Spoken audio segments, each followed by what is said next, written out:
Today we will go to the Samadhi group, Samma Vayamo, Samma Sati, and Samma Samadhi. First, we have to recite the Pali and translation. Listen to my recitation, Samma Vayamo. Katamo Chabekwe Samma Vayamo, Ita Bekwe Beku Anupanana Babagana, Agusalana Dhammana. Anubadaya Chana Janeti Vayamati Viriya Arabati Chaitan Beganadi Padahati. It is number 1. Opanana Babagana Agusalana Dhammana Pahanaya Chanda Janeti Vayamati Viriya Arabati Chaitan Beganadi Padahati. This is number 2. Number 3. Anupanana Gusalana Dhammana Upadaya Chana Janeti Vayamati Viriya Arabati Chaitan Beganati Padahati. This is number 3. Number 4. Upanana Gusalana Dhammana Titiya Asamosaya Peyo Bhavaya Vipumlaya Bhavanaya Paripuriya Chana Janeti Vayamati Viriya Arabati Chaitan Beganati Padheti Iyang Wojati Bhikkhave Samma Vayamo. So Pali very long, so we have to read only the English translation. So 402-6 Samma Vayamo, English translation. Can we read together? And what bhikkhus is right effort? Here bhikkhus, a bhikkhu engenders wishes, makes effort, arouses energy, exerts the mind, and strives for the non-arising of evil, unwholesome states that have not arisen. Engender wishes, makes effort, arouses energy, exerts the mind, strive for the abandoning of evil, unwholesome states that have arisen. Engender wishes, makes effort, arouses energy, exerts the mind, and strive for the arising of wholesome states that have not arisen.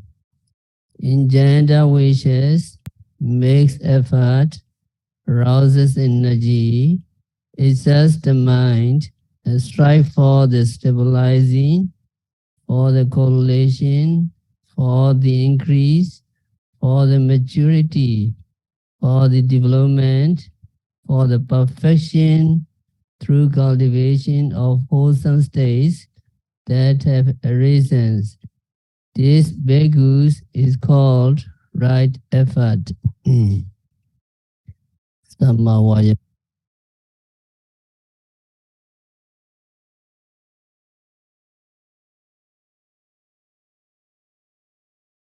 And then Samma Sati, 402-7.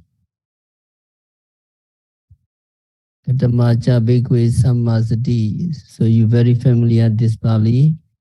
So we recite together Pali 402-7. Katamacha Bhikkhve Samma Sati. Ida Bhikkhve Bhikkhu. Kaya Kaya Nuvasi Viharati. Atapi Sambhajano Satima. Vineya Loke Veja Domanasa. Vedana Suvena Nuvasi Viharati. Atapi Sambhajano Satima. Vineya Loke Veja Domanasa. Chete Chaitanuvasi Viharati. Atapi Sambhajano Satima. Vineya Loke Veja Domanasa. Dhamesu Dhammanuvasi Viharati. Adavi Samvajano Satimam Vineya Loke Veja Domanasam Ayam Wojadi Bhagawe Samasati. So, very familiar Pali and translation. Can we read together translation? And what bhikkhus is right mindfulness? Here, bhikkhus, a bhikkhu does contemplating the body in the body, ardently, clearly comprehending, mindfully, removing covetousness and grief in the world. He does contemplating the feelings, ardently, clearly comprehending and mindfully, removing covetousness and grief in the world. He dwells contemplating the consciousness in the consciousness, ardently, clearly comprehending and mindfully, removing covetousness and grief in the world. Dwells contemplating the Dhamma in the Dhammas, ardently, clearly comprehending and mindfully, removing covetousness and grief in the world. This bhikkhus is called right mindfulness.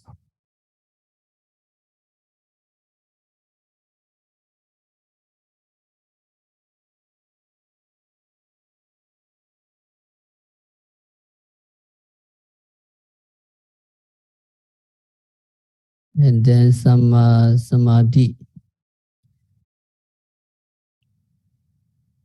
Or 2-8, listen to my recitation.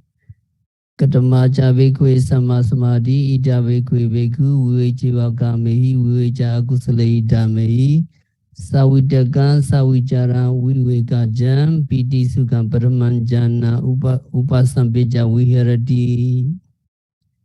Vidaka vicharana upasama ichatan sampasadana se cetasa ekodibawon avidaka avichara samadhi jam piti sukan duriya jana upasampeja viharati.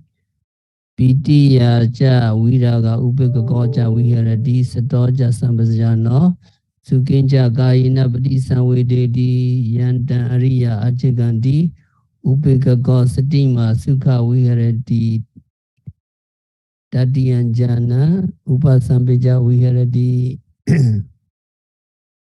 Sukha sajabhana dukha sajabhana bhuveva somanasa domanasana atingama Aduka masuka upika sati parisode chirotan jana upasampeja viharati etc. So first jhana, second jhana, third jhana, and fourth jhana mentioned in the Pali text. So can we read together the English translation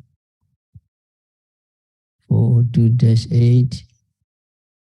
And what bhikkhus is right concentration? Here bhikkhus, a bhikkhu quite secluded from sense pleasures, secluded from unwholesome states, attains and dwells in the first jhana, accompanied by initial application, accompanied by sustained application, with rapture and happiness, born of seclusion, with the non-appearance of initial application and sustained application, he attains and dwells in the second jhana, which is internal, accompanied by confidence, which causes singleness of mind to grow, which without initial application and sustained application, which is born of concentration, and which is with rapture and happiness. With the overcoming of rapture, as well as of initial application and sustained application, he dwells in equanimity, is mindful and clear comprehending, experiences happiness with his body and mind. He attains and dwells in the third jhana, on account of which the noble ones announced. With equanimity and mindfulness, he dwells in happiness. With the abandoning of pleasure and pain, with the previous experience of joy and grief, he attains and dwells in the fourth jhana, which is neither pain nor pleasure, and has purity of mindfulness caused by equanimity. This marks is called right concentration. This bhikkhus is the noble truth of the path leading to the cessation of suffering.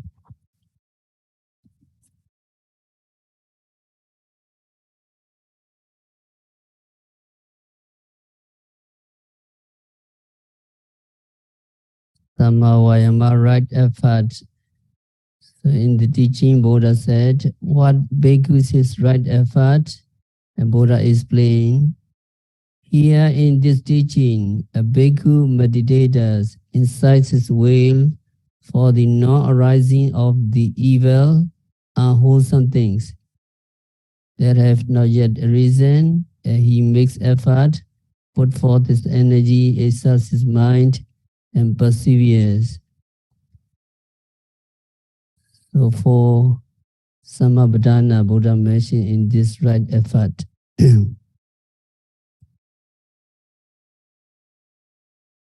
So the first effort is you have to put effort to prevent unarisen, unwholesome things from arising. The unwholesome things is not yet arisen, so you have to put effort to prevent. Whenever you notice, you hear, or you see evil acts of killing, stealing, daily lies done by other people, you must strive hard to put yourself these unwholesome acts. So it is just like trying to safeguard yourself against contagious diseases such as influenza,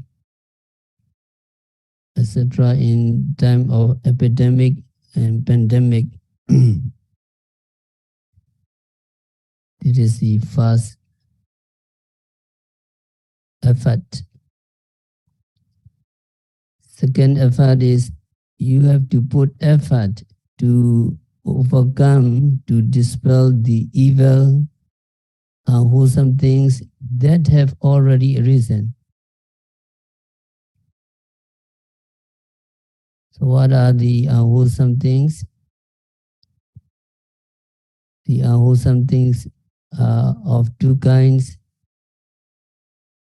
The first one is vitekama akusala, transgressive, unwholesome. Transgressive unwholesome is responsible for evil deeds or words such as killing, stealing, or daily lies,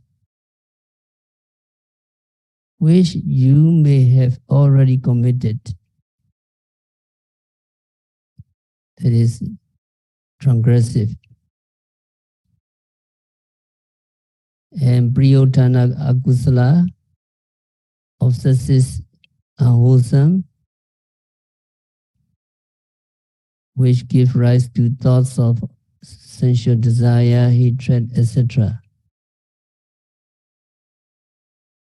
These are obsessive unwholesome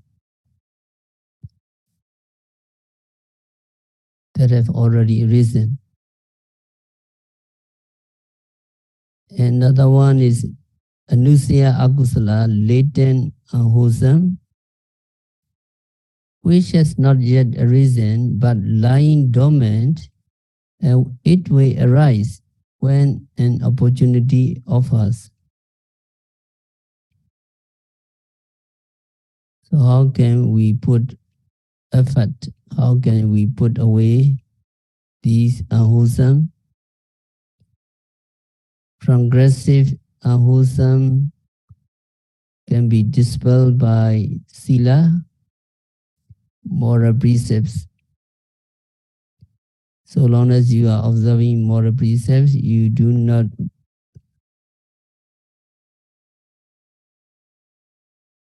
have no transgressive, unwholesome.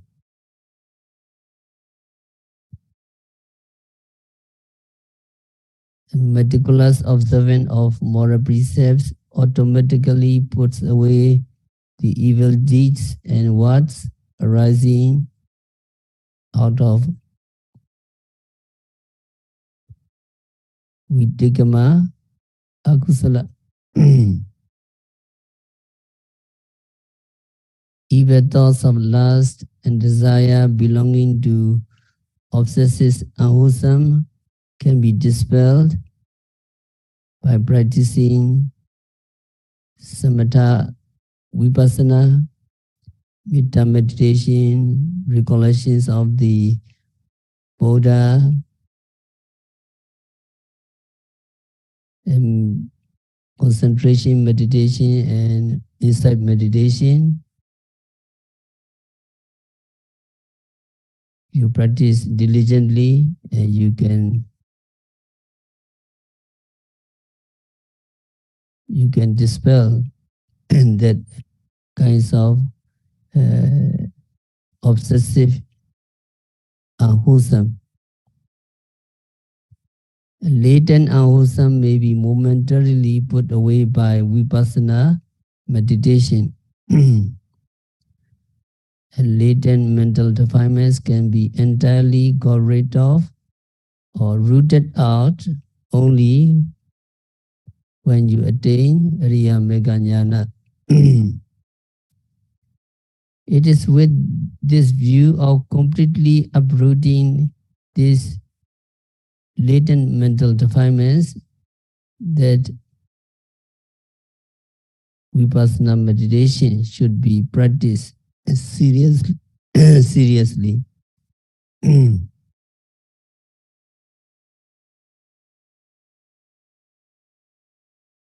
number 3 effort is efforts to bring out wholesome things.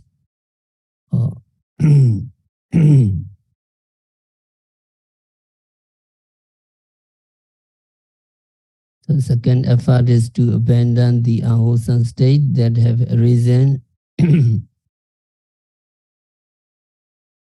That means we may have done something unwholesome or we may have an unwholesome state.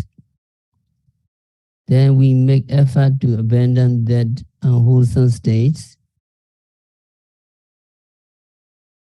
But we have already done that. Should we repent that? Should we regret that? Or think about it, or feel sorry, or feel remorseful? No. If we feel sorry for that, if we feel remorseful, we acquire fresh unwholesome states. So we are multiplying unwholesome. We are making it worse. So unwholesome state that have arisen, try to forget about that unwholesome that had already arisen. That is because what is done, and we cannot undo it. Dwelling on it and feeling sorry about it does not help us. So just don't think about it and try to do good.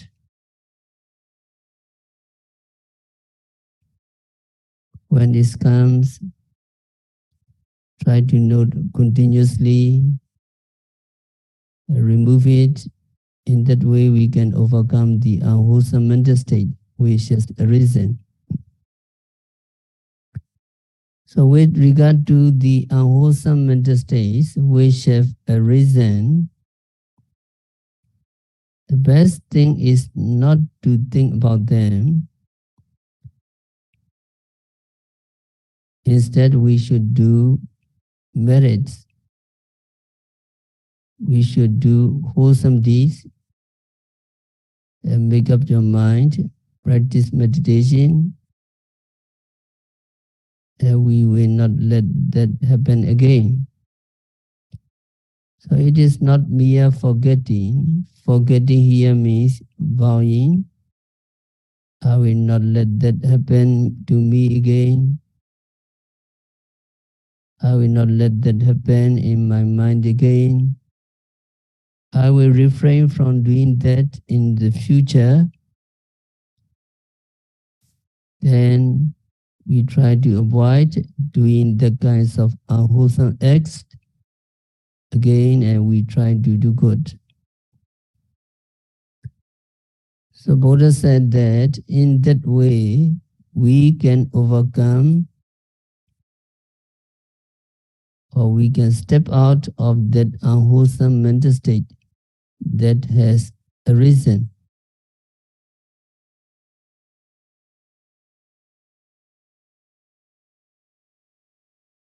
And number 3 effort is put effort to bring out wholesome things which have not yet arisen. Charity, observance of moral precepts, and samatha meditation or vipassana meditation are all different forms of meritorious deeds. We should make our best effort to perform any of these meritorious deeds which we have not yet fulfilled as yet. Taking the precepts and triple gem, do it again and again. If never have the kinds of sila, try to take precepts, 5 precepts, 8 precepts, etc. Try to put effort to bring out wholesome things.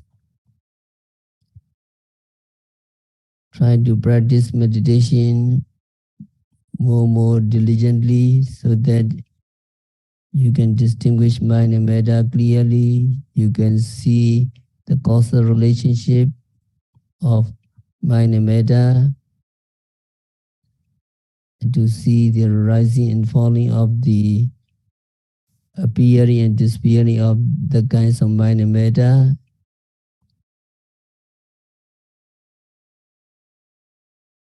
If we have that knowledge not clear yet, and we have to put effort. Some people are distorting the true teaching of the Buddha. They stated that meritorious deeds will result in prolonging the samsara, the rounds of existences. So they said wholesome acts must be abandoned. So such a statement definitely contradicts the true teaching of the Buddha. It is highly misleading. As a matter of fact, if wholesome acts were to be given up, one would be left entirely with unwholesome acts, which would not only prolong the rounds of existence, but surely would lead to the 4 woeful states. The real cause for ceaseless rounds of suffering is rooted in mental defilements of avijja and tanha, ignorance and craving. And these mental defilements can be removed by wholesome deeds which should be performed with a view to eradicating these defilements. To merits, even it is simple and ordinary, a simple and ordinary meritorious deeds can cause to be reborn in the good realm, where you can hear the Dhamma and you can practice to become a noble person, thus escaping from the sufferings of the woeful states and rounds of existence.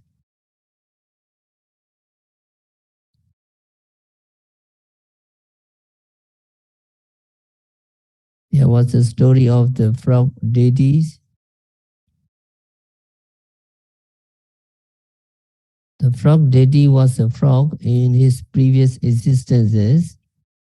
When it happened to hear a discourse given by the Buddha, the frog did not understand the words of the discourse,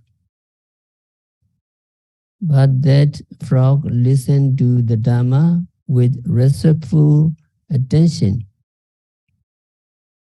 Just very simple merits, for which good merits the frog was reborn in the Deva realms. As a Deva, as a celestial being, he gained the opportunity of listening to the Buddha teaching again, by virtue of which he attained the stage of Sotapanna. So effort should be made to bring out any form of wholesome things which have not yet arisen, especially the meritorious deeds which would lead to the Ariya path. Every time such effort is made, there develops the path of right effort, Samma Vayama.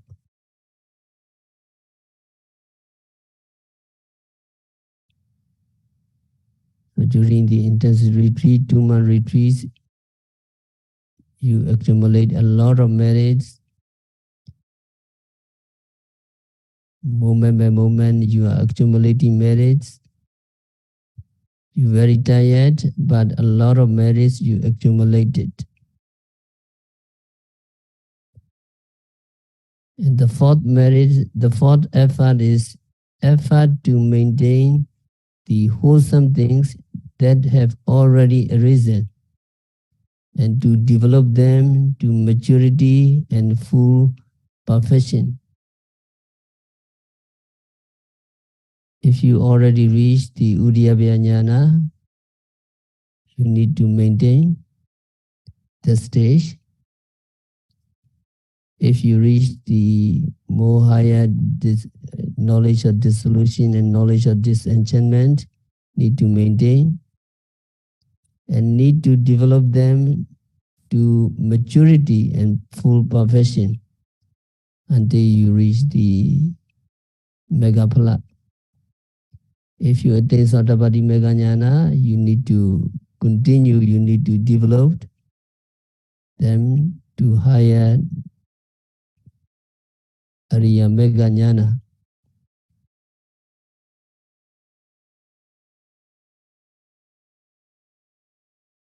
So yogi are practicing diligently in this retreat. Yogi noting everything at the moment of seeing, hearing, smelling, tasting, touching, and knowing is actually making effort to prevent unwholesome things from arising. You are making effort to deny opportunity to evil, unwholesome things from arising. The whole day you practice, the whole month, the whole 2 months you practice, it means you are endeavoring to remove unwholesome things that have already arisen, or the akusala or the unwholesome things that have already arisen, but now you are removing, you are eradicating these unwholesome things that have already risen. From the early morning to the midnight, you practice. That is, you are striving to develop the higher stage of vipassana kusala, Ariya Meganyana, which have not yet arisen.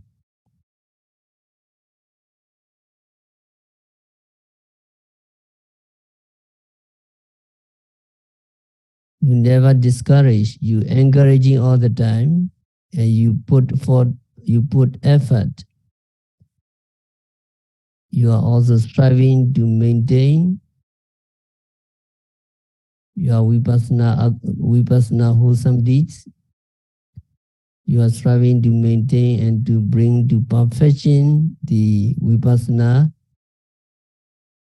kusala, which have already arisen. So every time you are noting each phenomenon as a meditation exercise, you are developing the path of the right effort, or the four samabhadana. For samabhadana, you remember? Putting effort to prevent non-arisen unwholesome from arising. Putting effort to get rid of unwholesome that have already arisen. Putting effort to promote wholesome which have not yet arisen. Putting effort to maintain, develop wholesome deeds which have already arisen. So these are called the four samabhadana, the four great efforts. You need to remember four samabhadana. Can you follow me? Putting effort to prevent non-arisen unwholesome from arising. Putting effort to prevent non-arisen unwholesome from arising. So that is number one. Number two, putting effort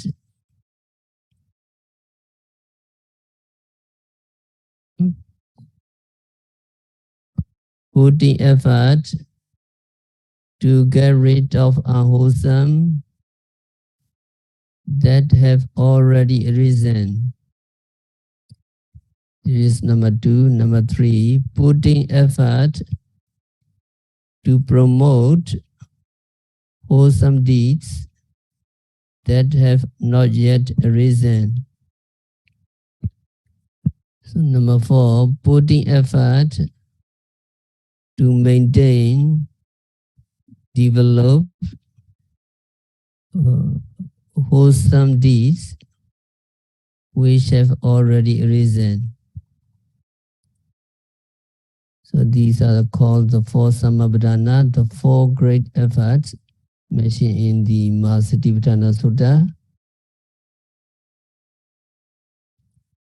So every time you are engaged in the good deeds of charity, morality, and vipassana meditation, you are developing the path of right effort, samavayama, or the four great efforts, samabhadana. Especially so when you perform these deeds with a view to escaping from the suffering of cycle of samsara. Surely the meritorious deeds of vipassana meditation is needless to say part and parcel with the path of right effort. Striving to do good deeds is right effort.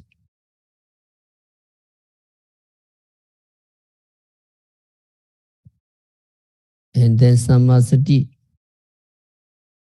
Buddha asked this question, what bhikkhus is the path of right mindfulness?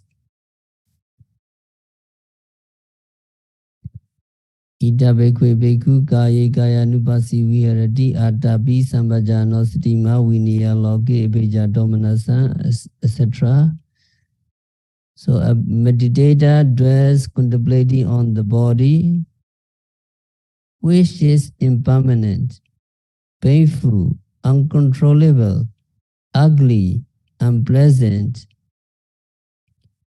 perceiving it merely as impermanent, painful, uncontrollable, ugly, unpleasant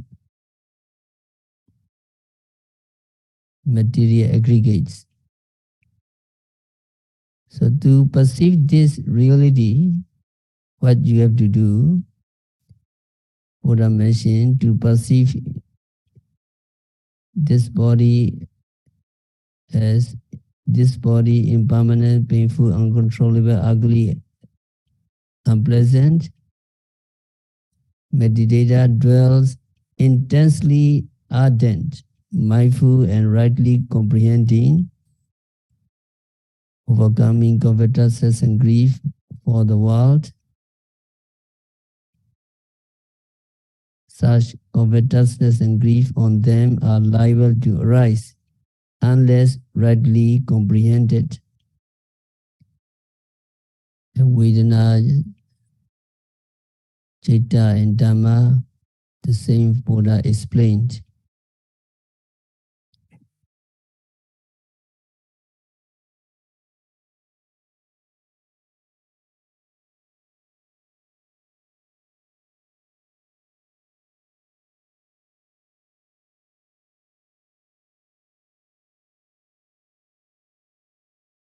There was a passage mentioned in Mahasatipatthana commentary.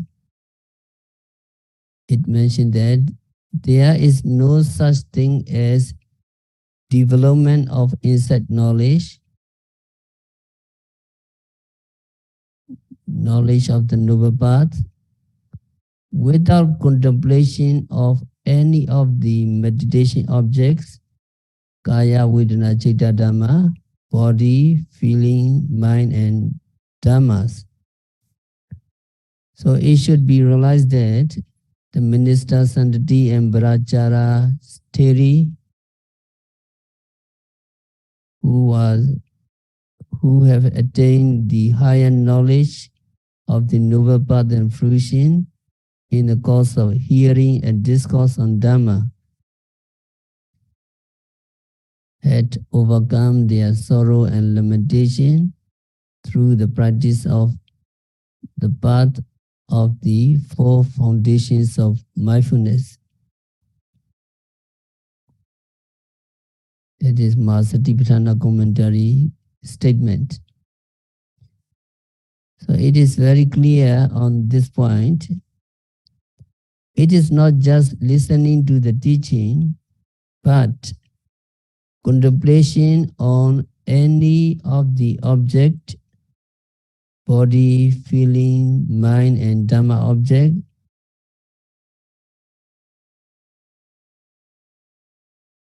help meditator to attain higher knowledge. Without contemplating on any of them, it is impossible to develop insight knowledge, nor knowledge to the noble path and fruition. So it is very clear that mere learning of the definitions of classification of nama, rupa, mind, and matter, and reflecting on them without actually noting them as they arise within his body. He will never develop the proper path of right view, that is inside knowledge and knowledge eh, of the noble path. So here we need to understand that right mindfulness alone will not bring about your desired objective. Having achieved right mindfulness,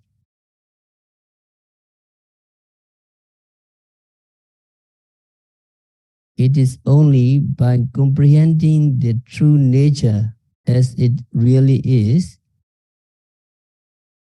that your desired objective can be attained.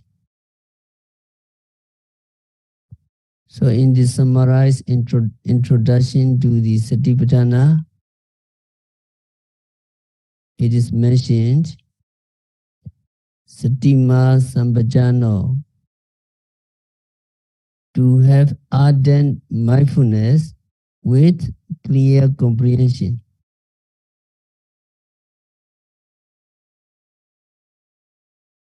So we have summarized this part of right mindfulness in this way.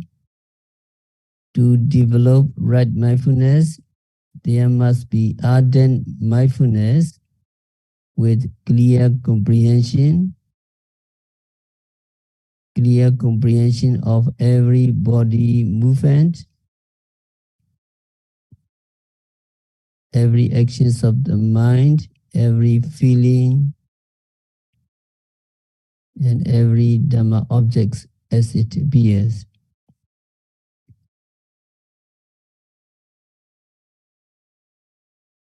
So remember, to develop right mindfulness, what are needed? There must be satima, ardent mindfulness, and sambhajano, clear comprehension. So try to comprehend clearly every body movement, comprehend clearly every actions of the mind, comprehend clearly every feeling, pleasant feeling, unpleasant feeling, and indifferent, whichever becomes manifest, and comprehend of every Dhamma objects, that is seeing, hearing, smelling, tasting, touching, and knowing as it appears. So that is Sammasati. And then Sammasamadhi, right concentration. And Buddha asked this question. Bhikkhus, what is right concentration? Here in this teaching, a bhikkhu meditator who is detached from all desire and other unwholesome things enters into the first stage of absorption, which is accompanied by vitaka, initial application, and vichara, discursive thinking or investigation. Piti is filled with rapture, and happiness, sukha. Bonds of detachment from evil thoughts, he enters into the 4 stages of jhana. So the concentration involved in the 4 stages of jhana is defined as the path of right concentration. Here, how do you understand jhana? Jhana means not allowing your mind to wander about, but having it fixed on a single object to remain tranquilized. That is jhana. So according to the Sutta, according to the suttas, there are 4 types of jhana. First jhana, second jhana, third jhana, and fourth jhana. In the first jhana, there are 5 factors. Vitaka, directing your mind towards an object or thinking of the meditation object. Vichara, that is repeated investigation on the object which has manifested. And then there are also piti, pasati, piti and sukha, rapture or thrilling joy, and sukha, happiness or pleasant feeling, and ekagata, one-pointedness of calm mind. So in the first jhana, there are 5 factors. And in the second jhana, there are 3 factors. After fading away of vitaka and vichara, only 3 factors remain: piti, sukha, and ekagata. That is second jhana. Then third jhana, there is no piti there, only 2 factors, sukha and ekagata. In the fourth jhana, sukha is replaced by upekkha, equanimity, so that upekkha and ekagata form the 2 factors of the fourth jhana. So these 4 types of jhana may be higher mundane jhanas or supramundane jhana accompanied by the noble path consciousness.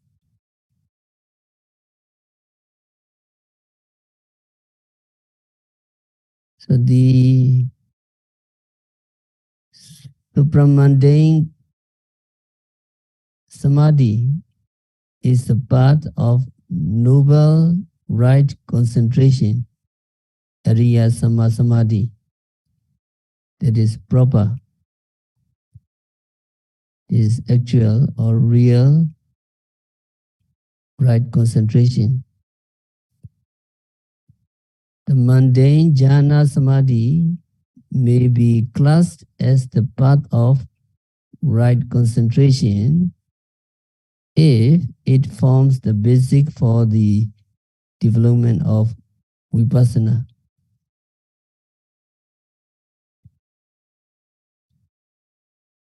So now in this teaching, Buddha mentioned the 4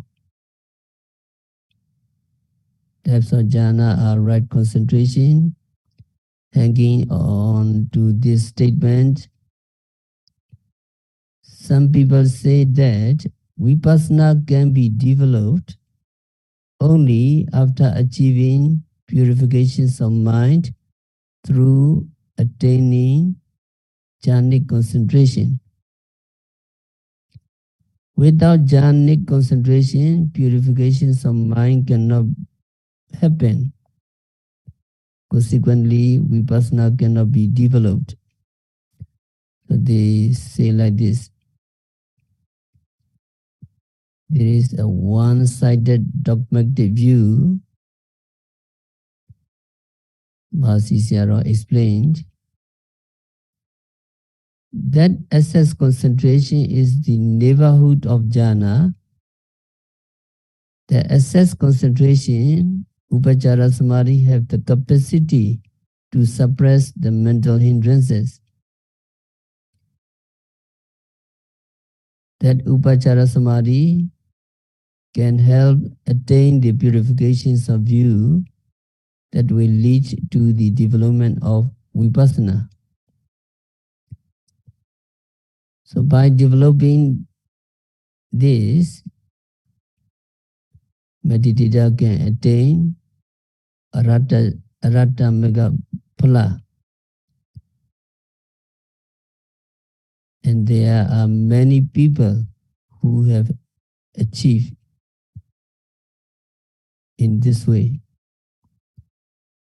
It is clearly stated in the Visuddhimagga and also in other Pali canon. There is very clear teaching that Arata Phala may be achieved by contemplation of such objects as body postures, sitting, walking, standing, lying down. That can cause only excess concentration to come about. But by practicing that walking meditation, sitting meditation, standing, lying, etc., meditator can achieve Arata Phala, Arata Mega Phala. And also other sutta in Kotara Pali canon state that the samadhi concentration which develops out of recollections of the virtues of the Buddha is quite enough to be used as the basic concentration for the development of higher knowledge up to the state of arahataship. So recollection of the Buddha, and then the meditator gain piti, rapture, and then that kinds of piti, meditated again, and then practitioner can attain arahataship.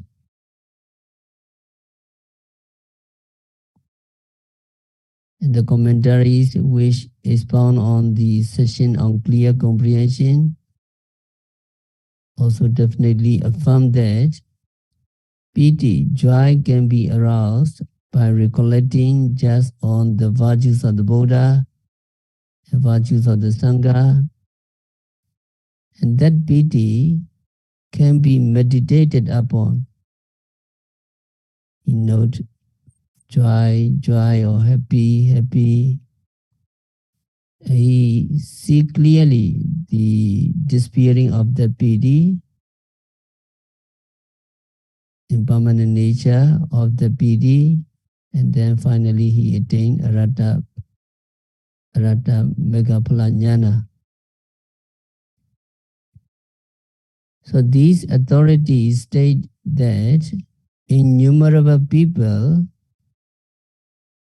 became liberated during the course of discourses given by the Buddha were not scaled in jhana. It is most probably that many of them were unequipped with jhana. They're not very skillful in jhana. But they must have achieved purifications of mind because their mind was described as responsive, very healthy. Their mind is tender. Their mind is free from mental hindrances. Their mind is exultant and pure. So commentary clearly mentioned that it was at such opportune moment that Buddha delivered the most sublime discourse on the Four Noble Truths.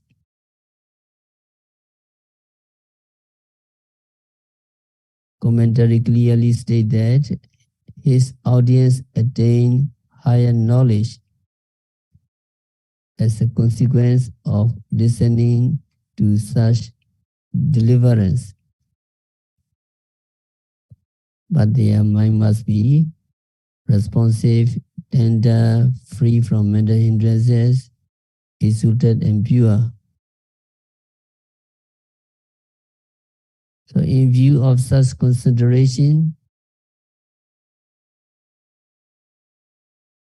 definition is given in the teaching on right concentration.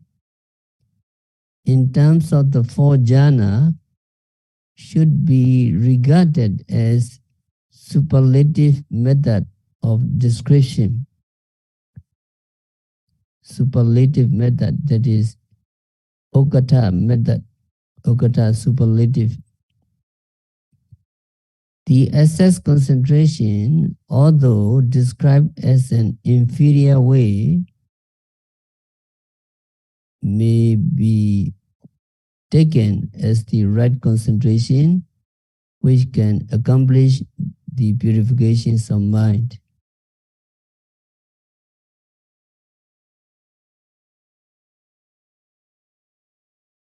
And the excess concentration has the same characteristics of suppressing the mental hindrances as the first jhana. They are similar to in having the same five factors of jhana, vitaka, vichara, piti, sukha, and ekagata. Consequently, we take it that Buddha had included both the proper access concentration and the nominal access concentration under the category of first jhana as an inferior way of definition.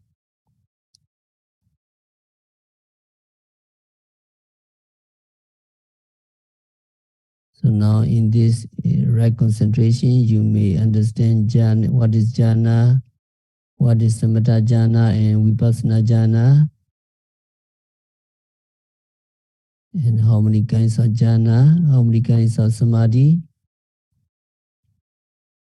What is jhana? Close observation with fixed attention is called jhana. Need to remember, can you follow me? Close observation with fixed attention is called jhana. Close observation with fixed attention is called jhana. There are two types of jhana, samatha jhana and vipassana jhana. Fixed attention to develop only tranquility is called samatha jhana. Contemplating on the three characteristics, anicca, dukkha, anatta, is vipassana jhana. There are three kinds of samadhi: momentary, access, and absorption of fixed concentration. So jhana means close observation with fixed attention. But there are two types of jhana, samatha jhana and vipassana jhana. Don't mix, only two. Samatha jhana means fixed attention to develop only tranquility. It is called samatha jhana. And for the vipassana practitioner, you contemplate on the three characteristics: impermanent suffering and non-self nature. It is called vipassana jhana. And three kinds of samadhi is momentary concentration, access concentration, and absorption concentration. Kanika samadhi, upachara samadhi, and apana samadhi.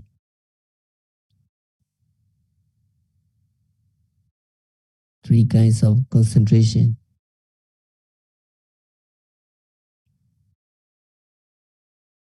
So accordingly, yogi engage in vipassana meditation and intend on developing yourself up to the path and fruition stage, should endeavor, if possible, to reach the first jhana or second jhana, third jhana or fourth jhana, or all the four jhanas.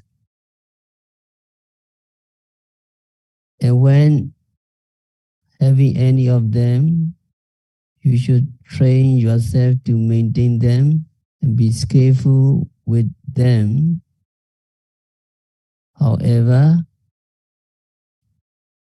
if you do not reach the jhana stage, you should strive to bring about excess concentration in the neighborhood of jhana. But if you are pure vipassana practitioner, you begin with the contemplation of mind and matter, nama rupa, such as four primaries, Patavi, earth element, Apo, water element, etc. Four primary elements should try to become established in vipassana momentary concentration. So that vipassana momentary concentration is capable of suppressing your mental hindrances. Just like the excess concentration. So when fully established in this way, the series of insight knowledge will arise, beginning with the analytical knowledge concerning mind and matter.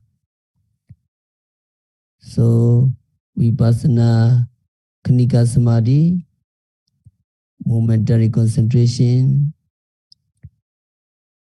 excess concentration are also to be regarded as the path of right concentration. So you need to understand what you are practicing. Vipassana khanika samadhi, momentary, vipassana momentary concentration and excess concentration are also to be regarded as the path of right concentration. Now what you are developing the path leading to the cessation of suffering. So you need to have more confidence. What you are practicing is right and it is true teaching of the Buddha. So we will continue tomorrow. We have to stop our discourse for today. By practicing vipassana meditation, by observing every phenomena occurring at the six senses, may all yogis be liberated from all suffering. May all yogis realize the real peace in the very near future.